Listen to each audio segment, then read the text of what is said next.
story today, it just came out about a half hour ago at NFL.com. Apparently, head coach of the Raiders, Josh McDaniels, has at least floated the idea that it might not be Derek Carr finishing the year at quarterback. Just the latest saga in a disastrous season for the Raiders. And that's the one team, like, Raiders have been on the right route of yours at times. Yep. They've been on the wrong route. They've been back right. Now they're back wrong, I would imagine. Yeah, they are wrong route because it's indicative of the season. You know, the up and down nature, the close games, the relinquishing of leads, if you will. And they've lost those games, although last year they won those games. They won 10 wins and found themselves in the playoffs. But Mark Davis, the owner, said, you know what, I want to upgrade over an interim head coach in Rich Bisaccia and his staff. Gus Bradley was on that staff too, by the way.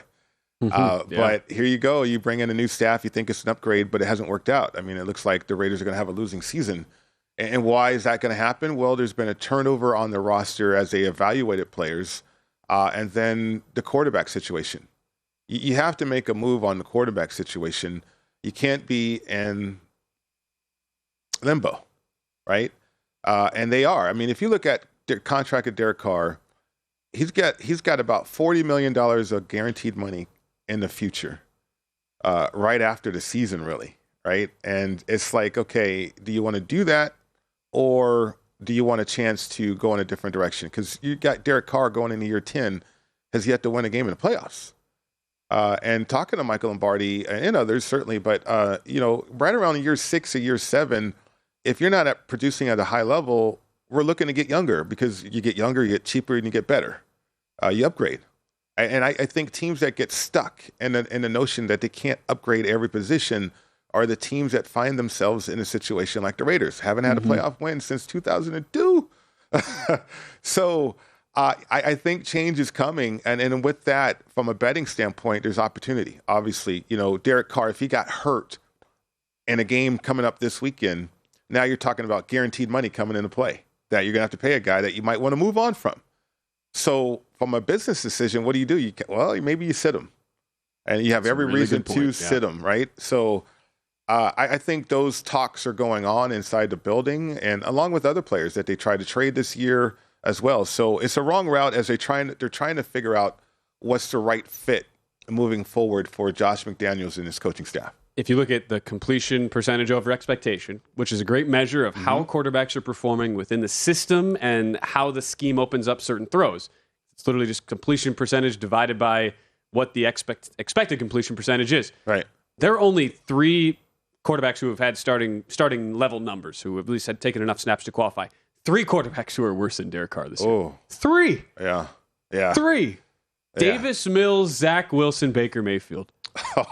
Really? Those are the only 3 quarterbacks worse than Derek Carr in completion percentage over expectation. You're coming off the top rope with the metrics. I try to only use them when there's some heft to them there, Mike. Good. And then you combine that with the quote this morning, and this is the thing that'll make some waves today.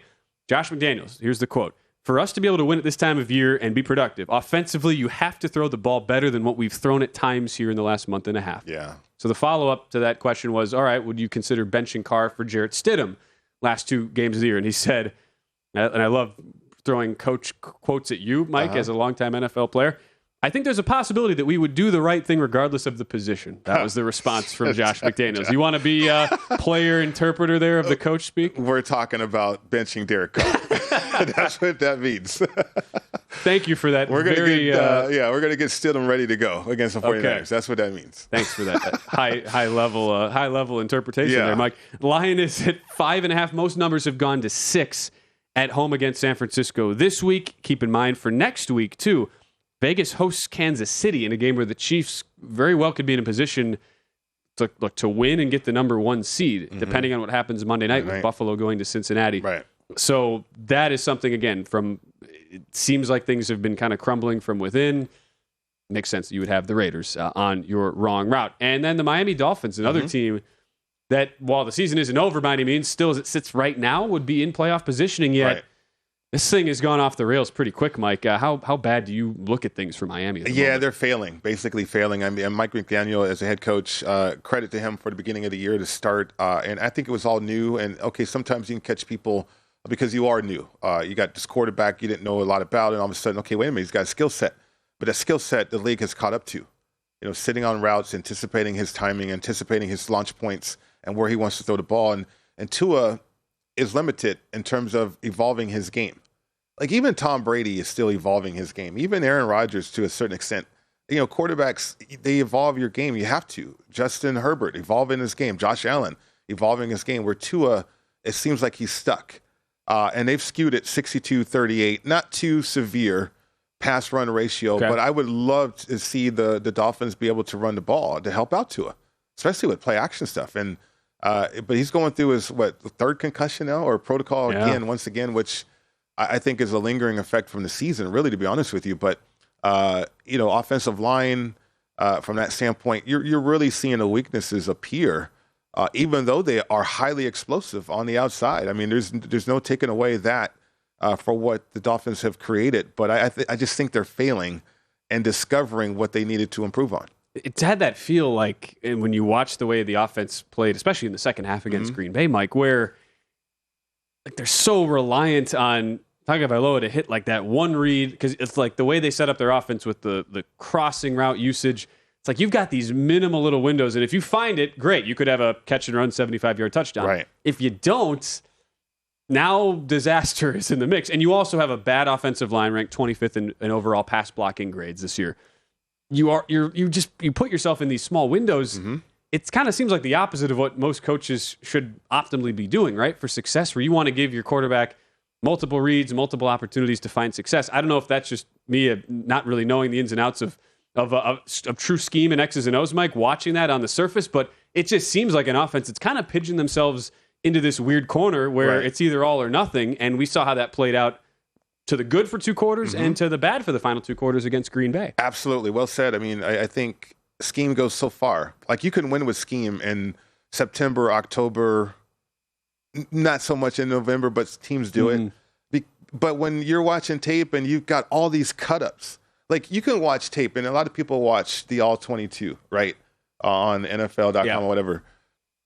We have cut-ups. Like, we have specific cut-ups of down and distance in area of the field all season long. Like, every situation we have cut-ups of. Like, that's different than watching the All-22, right? And so from a study standpoint or from a film standpoint, when you can really focus in on what the tendencies are and what they like to do and where they are down in distance, and you have that information, it's no different than being a bettor, you can make a sound judgment. And that's what we're seeing defenses do against Miami, and Miami has the inability to adjust from that. It's been wild to watch. Last in the league in rushing attempts, a big reason. You talk about balance and what you want to see, even though pass rates they're always going to be over 50%, especially with an offense like that. They should be just not taking advantage of the opportunities. Miami, it's amazing. Miami's still minus 225 to make the playoffs. Because they got off to a great start, though, right? It comes down to this week. Miami and New England Patriots are now 2.5-point favorites in the market there, Mike. We already talked Chargers. Team that is on your right route from the Monday night win last night. Pittsburgh Steelers, too. They are going to qualify there, Pritch. It wasn't just some fortunate, immaculate reception 50 year later type deal. You're a believer here in Pittsburgh. I am. I mean, we saw Pickens line up in the inside and run a great route, understanding, the interior of a defense and how to get open. Has he, just his stem, has he widened out and created more space for the quarterback? I mean, those little small things that I talk about that show up on tape, that this team is starting to learn to be prolific throwing the football. And because they're so young, they got a rookie quarterback and they got all these younger wide receivers too. So I wonder what they're going to do with Canada. If they can upgrade the offensive coordinator, again, don't be afraid of upgrading any part of your organization. If they can upgrade or if Canada can get better, then I look out for this team next year. I think it's a little bit too late this year because of the lack of tiebreakers, but they're certainly on the right routes. I love the culture. I love the aspect that the Steelers have. And I love that this coaching staff is energized because of all this youth around him and all the extra energy around him as well. Man, George Pickens, it's been fun to watch his growth. And I know, that's for the thing I would think appreciate more than any other position, having played the position, like how satisfying that has to be to watch a guy grow, make adjustments, and use his just immense athleticism and talent, but put the pieces together. And it seems like that's starting to happen there for Pickens. It really is. Johnson on the outside too, and Freiermuth. I mean, they have a lot of younger talent. Even Najee. I mean, I don't know where the start and stop stuff is coming from, but if that's his style, that's his style. I don't know how long it's going to last, but he's not a bell cow with that, right? Yeah. So help him with a 1-2 punch. Yeah. All right. Right route, wrong route. Boom. Go to VSiN.com/subscribe to become a VSiN Pro subscriber today.